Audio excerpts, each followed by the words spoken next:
আসসালামু আলাইকুম ভাই ব্রাদার, সবাই কি অবস্থা? আমি আলহামদুলিল্লাহ ভালো আছি, দোয়া করবেন আমার জন্য। সো বেসিক্যালি আমরা আজকে এসেছি তিতিওয়ানসা পার্ক।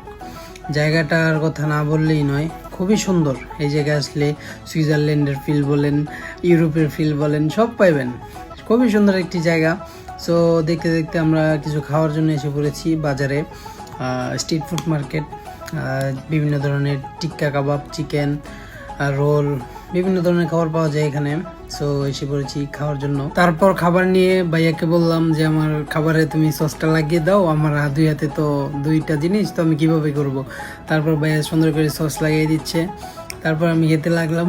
খেতে খেতে হাঁটতে হাঁটতে পরিবেশটা ফিল করতেছি। সো আমার হাতে একটা মিনুম ছিল, ওইটা ফেলে দিয়ে আবার আসছিলাম মিনুম খেতে, ওইটা ভালো ছিল না।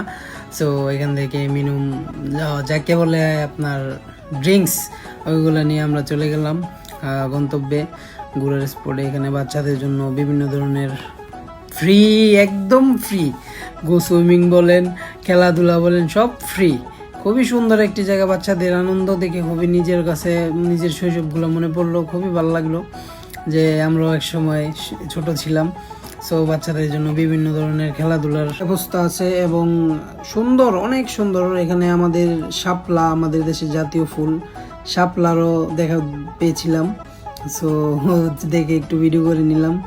সো চলতে চলতে এখান থেকে কিন্তু আরেকটি সুন্দর একটা পরিবেশ আছে, সেটা হলো মালয়েশিয়ার যত উঁচু উঁচু বিল্ডিং আছে সবগুলো এক জায়গা থেকে দেখা যায়। কিএলসিসি, মারডেকা, কিএল টাওয়ার, সবগুলা লেক পাড়া থেকে।